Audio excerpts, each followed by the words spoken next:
تکمیلے انسانی دنیا کی سلطانی۔ اے اللہ دین تیرا ہم پہ احسان، تکمیلے انسانی دنیا کی سلطانی۔ بسم اللہ الرحمن الرحیم۔ اللہ تبارک و تعالیٰ کے پاکیزہ نام سے آغاز کرتے ہیں جو بہت مہربان نہایت رحم والا ہے۔ الحمدللہ بخاری شریف کی احادیث پر درس کا سلسلہ جاری و ساری ہے، اور الحمدللہ ہم نے کتاب الوحی بدء الوحی اسٹارٹ کی تھی، پھر اس کے بعد کتاب الایمان، پھر کتاب العلم آیا، اور اس کے بعد اب انشاءاللہ کتاب الوضو کا بیان ہوگا۔ اگر اس کو واو سے پڑھیں وضو تو یہ ایک فعل کا نام ہے جس میں 4 اعضاء کا دھونا فرض ہے، اور اس کو وضو پڑھیں واو کے زبر کے ساتھ تو جس پانی سے وضو کیا جاتا ہے اس کو وضو کہتے ہیں۔ تو یہ ہے کتاب الوضو، یعنی اس میں امام بخاری رحمۃ اللہ علیہ وضو سے متعلقہ احادیث کریمہ لے کر آئے ہیں، اور انشاءاللہ اس پر ہم مختصر کلام کرتے ہوئے آگے چلیں گے۔ اور یہ ہم نے پہلے آپ کو واضح کر دیا کہ ہم اس بخاری شریف کی شرح جو کر رہے ہیں وہ فقہ حنفی کی طرز پہ کریں گے، یعنی خصوصاً فقہی مسائل میں، کہ ہم چونکہ امام اعظم ابو حنیفہ رضی اللہ تعالی عنہ کو فالو کرتے ہیں، اور امام شافعی رحمۃ اللہ علیہ اکثر ایسا ہوتا ہے کہ ان احادیث کریمہ کو لے کر آتے ہیں جس میں امام شافعی رحمۃ اللہ علیہ کے مذہب کی تائید ہوتی ہے۔ تو جہاں اس قسم کی کوئی حدیث آئی کہ جس کا فقہ حنفی، جس میں بیان کردہ مضمون فقہ حنفی سے موافق نہ ہو، تو پھر انشاءاللہ وہاں پر ہم نشاندہی کر دیں گے کہ اس مقام پر احناف کا استدلال اس حدیث سے نہیں ہے بلکہ دوسری احادیث کریمہ ہیں کہ جس سے وہ استدلال کرتے ہیں، اور پھر اس استدلال یعنی جو استدلال کا مطلب ہوتا ہے دلیل طلب کرنا، کسی شے کو بطور دلیل آپ پیش کر دیتے ہیں، قرآن کی آیت ہے یا حدیث ہے تو یہ کہا جاتا ہے جی اس آیت سے اس حدیث سے استدلال کیا گیا۔ تو پھر آپ کو یہ بتائیں گے کہ ہمارا احناف کا استدلال کس قرآن کی آیت سے ہے یا حدیث سے ہے، اور وجہ ترجیح کیا ہے۔ کیا وجہ ہے کہ امام بخاری رحمۃ اللہ علیہ نے ایک حدیث کو بیان کیا لیکن امام اعظم ابو حنیفہ رضی اللہ تعالی عنہ کا مذہب اس حدیث کے موافق نہیں ہے بلکہ دوسری حدیثیں آپ نے اخذ کی ہیں۔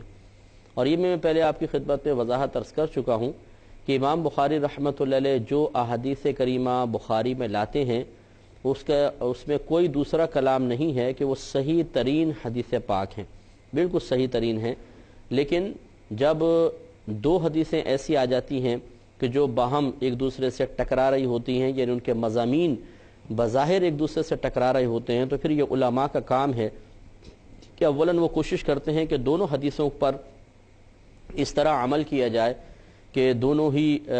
قابل قبول ہوں، قابل عمل ہو جائیں، اور کسی ایک کو چھوڑنا لازم نہ آئے۔ لیکن اگر وہ دیکھتے ہیں کہ اس قسم کی کوئی صورتحال نہیں پیدا ہو رہی ہے، یا تو اس پہ عمل کریں گے تو اس کو چھوڑنا لازم آئے گا، اس پر عمل کریں گے تو اس کو چھوڑنا لازم آئے گا، تو پھر وہ یہ نہیں دیکھتے کہ یہ حدیث ہے کس کتاب میں، پھر وہ دیکھتے ہیں دیگر دلائل کی روشنی میں کہ قوت کس میں زیادہ ہے۔ جس حدیث میں قوت محسوس ہوتی ہے، اور قوت کبھی راویان سے ہوتی ہے جو اس حدیث کو روایت کرنے والے ہوتے ہیں، کبھی ایسا ہوتا ہے کہ ایک حدیث میں عقل کے موافق بات ہوتی ہے، دوسرے میں ذرا ایسی نہیں ہوتی ہے بات، اور کبھی ایسا ہوتا ہے کہ ایک حدیث میں کی تائید میں اور بہت ساری حدیثیں آ رہی ہوتی ہیں، جبکہ اس طرف جو حدیث ہے اگرچہ وہ راوی بڑے پاورفل ہیں لیکن اس کی تائید میں مزید تقویت میں دیگر احادیث کریمہ نہیں آ رہی ہوتی، تو پھر ایک حدیث کو دوسری پر ترجیح دے دی جاتی ہے۔ تو خلاصہ کلام یہ ہے کہ اگر 2 احادیث باہم ٹکرا رہی ہوں اور اس طرح کی کوئی صورتحال اختیار کرنا پاسبل نہ ہو کہ دونوں پر عمل کر لیا جائے، تو پھر ایک کو اختیار کیا جاتا ہے اور دوسرے کو چھوڑا جاتا ہے، اور جس کو اختیار کیا جاتا ہے وہ اپنی نفسانی خواہشات کے تابع ہو کر نہیں بلکہ وجوہات ترجیحہ میں سے کوئی وجہ وہاں پائی جاتی ہے تو ایک حدیث کو دوسری پر فوقیت دے دیتے ہیں۔ تو انشاءاللہ عز و جل آپ کی خدمت میں کتاب الوضو جب ذکر کریں گے اس میں بہت سی ایسی حدیثیں آئیں گی تو اس مقام پر نشاندہی کر دی جائے گی۔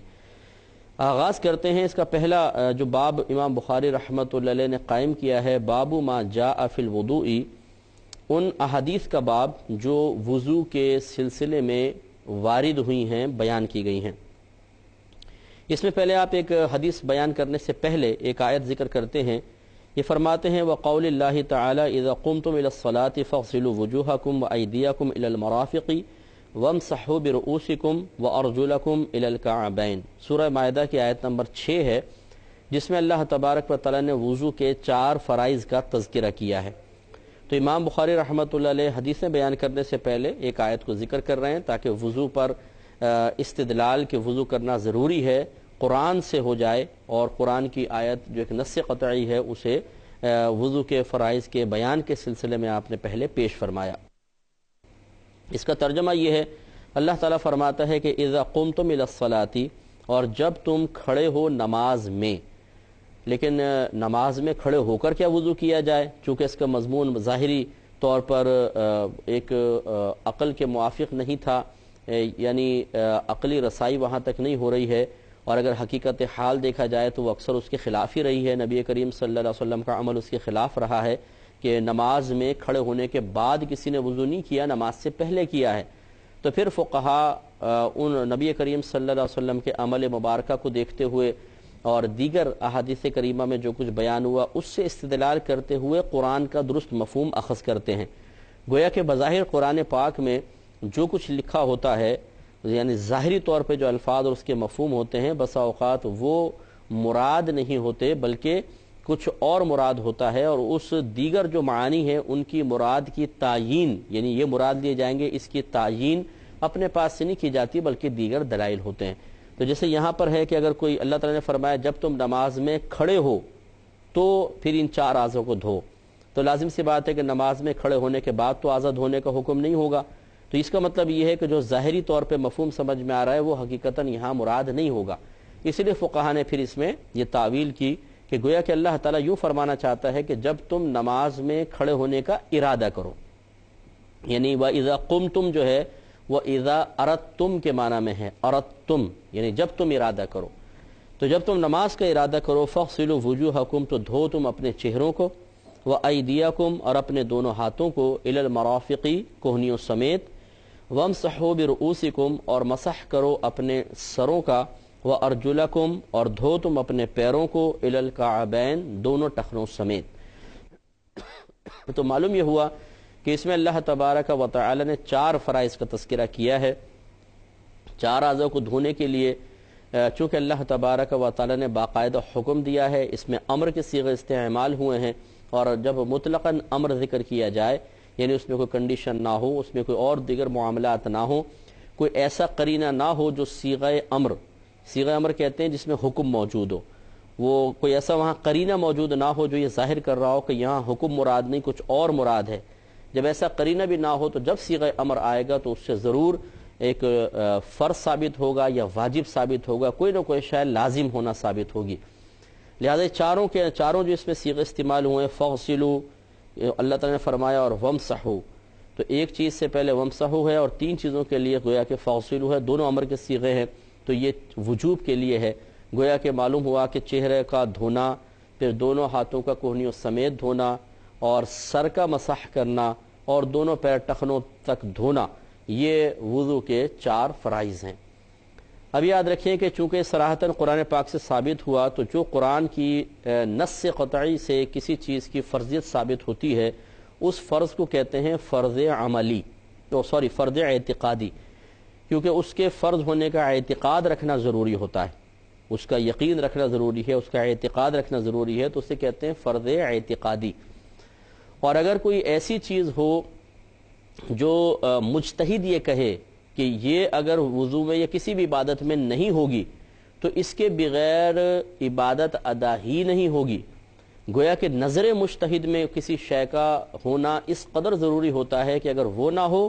تو عبادت ہی ادا نہیں ہوگی، تو اسے کہتے ہیں فرض عملی۔ جیسے اللہ تعالیٰ نے تو یہ فرمایا کہ سر کا مسح کرو،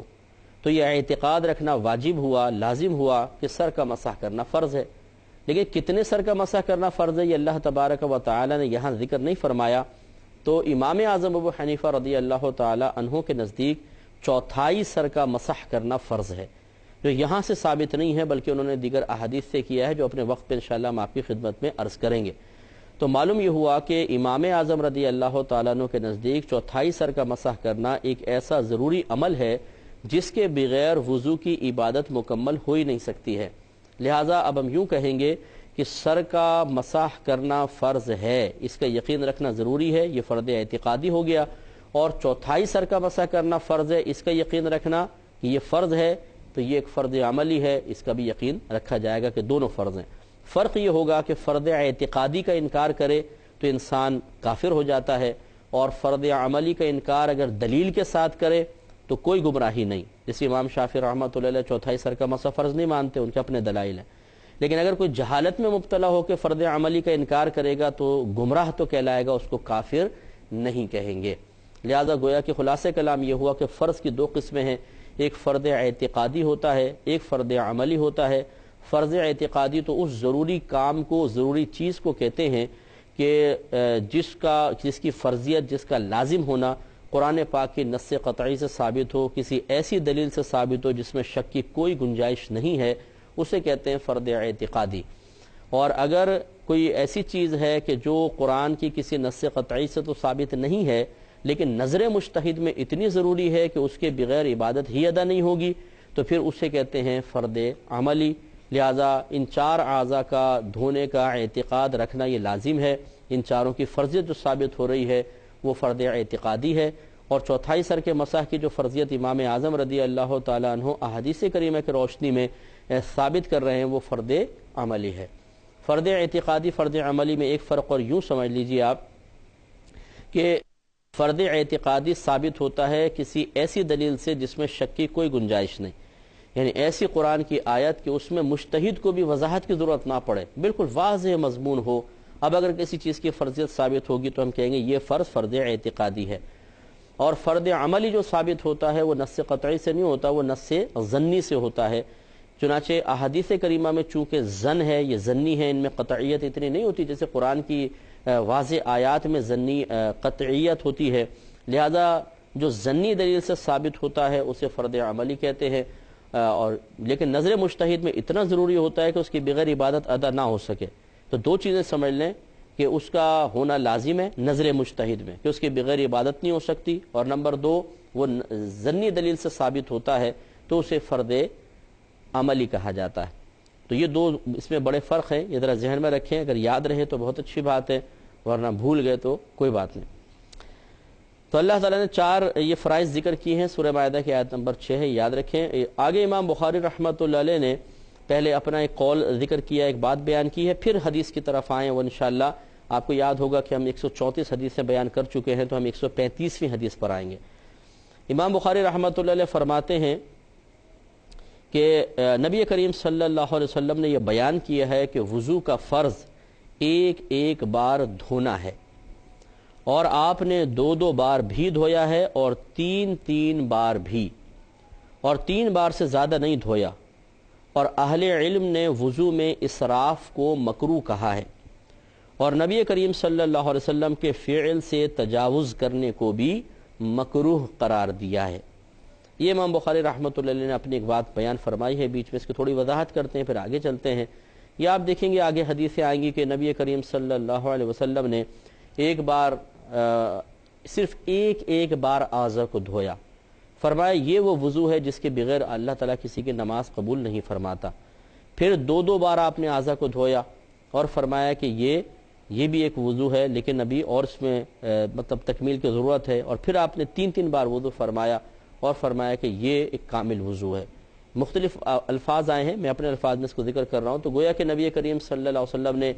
ایک بار اعضاء کے دھونے کو تو لازم قرار دیا کہ اس سے فرض ادا ہوگا، پھر 2 بار اور 3 بار دھوئیں گے تو اس سے سنت بھی ادا ہو جائے گی۔ تو نتیجے سے پھر یہ نکلتا ہے کہ ایک بار اعضاء وضو کو دھونا، یعنی 3 اعضاء کو دھونا اور سر کا مسح کرنا فرض، اور 2 بار دھونا یہ مستحب، یہ افضل ہے، اور 3 بار دھونا سنت کریمہ ہے کہ نبی کریم صلی اللہ علیہ وسلم نے 3 بار اعضاء کو دھویا ہے۔ تو امام بخاری فرماتے ہیں کہ 3 بار تک سرکار سے ثابت ہے، اس سے زیادہ ثابت نہیں ہے۔ چنانچہ کوئی 4 بار دھوئے 5 بار دھوئے تو گویا کہ اس نے سنت سے تجاوز کیا۔ اور آگے آپ نے فرمایا کہ وَكَرِهَ أَهْلُ الْعِلْمِ الْإِسْرَافَ فِيهِ، اور اہل علم نے وضو میں اسراف کو، فضول خرچی کو ناپسند کیا ہے۔ اب اسراف کسے کہتے ہیں؟ خصوصاً وضو کے باب میں اسراف کیا ہے؟ تو اسراف دیکھیں ہوتا ہے کہ کسی بھی اللہ تعالیٰ کی نعمت کو اس طرح خرچ کرنا کہ نہ اس میں دین کا فائدہ ہو نہ دنیا کا، یہ ہے اسراف۔ جیسے آپ کے پاس ایک گلاس پانی، آپ اس کو زمین پہ پھینک دیں، اس میں کیا فائدہ ہوا؟ دین کا کوئی فائدہ ہے؟ نہیں۔ کوئی دنیا کا فائدہ ہے؟ نہیں۔ یہ ہے اسراف۔ لیکن اگر آپ ایک گلاس پانی لیتے ہیں اور وہی ایک گملے کے اندر ایک پودے کے لیے ڈال دیتے ہیں، اب بھی ایک گلاس پانی آپ نے پھینکا ہے، اگرچہ اس میں دین کا فائدہ نہیں لیکن دنیا کا فائدہ ہے کہ آپ نے ایک پودے کو پانی دیا ہے، یہ اسراف نہیں کہلائے گا۔ یہی وضو کا مسئلہ ہے، اور اس کو ذرا غور سے سنیے گا یہ اس بات کو، تاکہ آپ بہت سارے جو ڈاؤٹس ہیں یا غلط فہمیاں ہیں ان سے باہر نکل آئیں۔ کہ وضو میں اگر کوئی شخص پانی استعمال کرتا ہے کسی دینی فائدے کے لیے یا دنیاوی فائدے کے لیے تو وہ اسراف میں نہیں آئے گا، چاہے کتنا ہی کرے۔ اور اگر کوئی ایسے ہی استعمال کر رہا ہے، نہ اس میں دین کا فائدہ نہ دنیا کا، تو اسراف بنے گا۔ اب اس کو اور ذرا سمجھ لیجئے کہ مثال کے طور پہ کسی نے 1 بار 2 بار 3 بار اعضاء کو دھویا، یہ تو سنت کریمہ ہے، لیکن آپ ایک شخص کو دیکھ رہے ہیں کہ وہ اس سے زیادہ بار دھو رہا ہے، تو کیا ہم فوری طور پہ فیصلہ کر لیں کہ یہ اسراف کر رہا ہے یا نہیں؟ تو ہم فوری طور پہ فیصلہ نہیں کر سکتے، کیونکہ یہ چیز موقوف ہے اس کی نیت پر، اس کے ارادے پر۔ ہمیں اس سے پوچھنا چاہیے کہ آپ یہ زیادہ پانی کیوں استعمال کر رہے ہیں؟ کیا اس میں کوئی دین کا فائدہ ہے یا دنیا کا فائدہ ہے؟ دین کا فائدہ تو ہو نہیں سکتا، کیونکہ 3 بار سے زیادہ دھونا تو وہ سنت نہیں ہے، 3 بار سنت کریمہ ہے، تو کون سا دین کا فائدہ مقصود ہے؟ ہاں یہ ہو سکتا ہے کہ وہ کسی دنیاوی فائدے کے لیے کر رہا ہو۔ اسی لیے اعلیٰ حضرت امام اہل سنت رحمۃ اللہ علیہ نے واضح طور پہ بیان فرمایا کہ اگر کوئی گرم پانی استعمال کرتا ہے، وضو کر لیا 3 بار اعضاء دھو لیے، اب وہ گرمی کے حصول کے لیے زیادہ پانی استعمال کر رہا ہے تو یہ اسراف میں نہیں آئے گا، اس لیے کہ اللہ تبارک و تعالی نے ہر نعمت کو، دنیا میں جو بھی نعمت اللہ نے پیدا فرمائی ہے، اس سے فائدہ حاصل کرنے کو ہمارے لیے جائز قرار دیا ہے۔ تو اس لیے اب یہ چونکہ پانی کی گرمی سے استفادہ کرنا، فائدہ حاصل کرنا، یہ بھی ایک فائدہ ہے، تو اللہ تعالیٰ نے اس کو بھی ہمارے فائدے کے لیے پیدا کیا، اور جب ایک انسان فائدہ ہی حاصل کر رہا ہے تو جائز ہے۔ چنانچہ اگر کوئی سردیوں کے اندر وضو کرتے ہوئے تھوڑا گرم پانی زیادہ استعمال کر لیتا ہے کہ اس کو ٹھنڈ لگ رہی تھی، اس نے گرم پانی استعمال کیا، 3 بار اعضاء وضو دھل چکے ہیں، لیکن وہ تھوڑا سا اور زیادہ اعضاء پہ پانی ڈال رہا ہے، چہرے پہ پانی ڈال رہا ہے تاکہ ایک گرمی حاصل ہو، تو یہ گرمی کا حصول چونکہ ایک دنیاوی فائدہ ہے تو اس کو اسراف میں شمار نہیں کیا جائے گا۔ ایسے سخت گرمی کے موسم میں ایک شخص ٹھنڈے پانی سے وضو کر رہا ہے اور اسے بہت زیادہ گرمی لگ رہی ہے، اور اس نے اعضاء وضو کو 3 بار سے زیادہ اس لیے دھویا تاکہ اس پانی کی ٹھنڈک سے فائدہ حاصل کرے، تو چونکہ اللہ نے پانی کی نعمت دی ہی اسے اس لیے تھی کہ وہ اس سے استفادہ کرے، فائدہ حاصل کرے، لہذا یہ بھی اسراف میں داخل نہیں ہوگا۔ لیکن اس میں یہ ضرور دیکھ لیجئے گا، اس میں خاص احتیاط ہے جو انشاءاللہ ابھی تو وقت کی قلت کی بنا پر میں عرض نہیں کر رہا، لیکن نیکسٹ پروگرام میں ضرور انشاءاللہ آپ کو بیان کریں گے، وہ ضرور دیکھیے گا۔ اللہ تعالیٰ سے دعا ہے کہ اللہ تعالیٰ عمل کی توفیق عطا فرمائے، آمین۔ وآخر دعوانا ان الحمدللہ رب العالمین۔ اے اللہ